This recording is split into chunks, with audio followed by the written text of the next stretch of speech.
En las provincias argentinas, las victorias del oficialismo son cada vez más frecuentes. Desde el retorno a la democracia, los candidatos oficialistas ganaron en 8 de cada 10 intentos. En 2011, el 91% de los partidos gobernantes logró quedarse en el poder.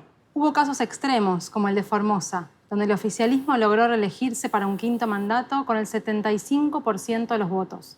Estos datos muestran que en la Argentina la cancha está inclinada a favor de los oficialismos. Los partidos y candidatos que gobiernan tienen mayores posibilidades de ganar elecciones por el solo hecho de ser oficialistas, sin importar cómo haya sido su gestión. En CIPEC analizamos todas las elecciones a gobernador desde 1983 y descubrimos que las elecciones en Argentina son cada vez menos competitivas.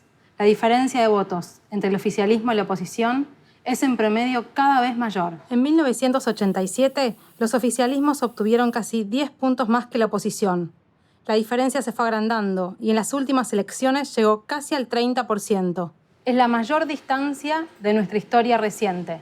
De todas las fuerzas políticas, el justicialismo es el que más se beneficia con estas ventajas sistemáticas. Cuando es gobierno, obtiene en promedio un 14% más de votos que la oposición y su probabilidad de triunfo es un 33% mayor. Los partidos provinciales también sacan rédito de ser oficialistas. El radicalismo, en cambio, goza de menores ventajas. La ventaja electoral varía mucho por provincia. En algunas, aún es posible la alternancia. En otras, en cambio, el oficialismo fue invencible desde 1983. ¿Por qué la ventaja del oficialismo es cada vez mayor en Argentina? Nuestras provincias son muy distintas entre sí y la ventaja puede tener diversos orígenes. Uno de los datos que comprobamos es que a medida que aumenta el peso del empleo público en la economía, aumenta la probabilidad de que el oficialismo tenga ventaja en las urnas. En este gráfico, representamos en el eje horizontal la proporción de empleo público y en el eje vertical la ventaja oficialista. Cada círculo es una provincia. A medida que pasan los años, vemos una tendencia a que aumente el peso del empleo público en la economía y al mismo tiempo aumente la ventaja del oficialismo. Es probable que en las provincias con más empleo público, los gobernantes se beneficien porque concentran sus esfuerzos en los votantes menos favorecidos y ellos los premian con su voto, o porque usan los recursos públicos de forma discrecional. Otro elemento que genera ventaja al oficialismo son las reglas de reelección.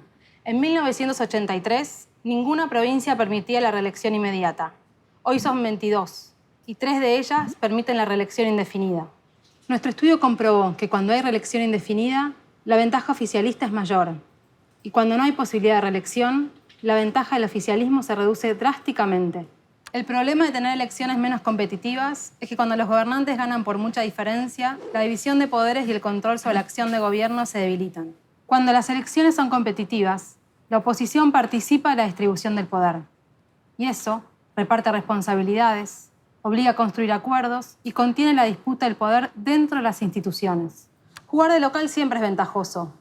En el fútbol argentino, cuando Boca juega en su cancha, gana el 60% de los partidos. River el 62%.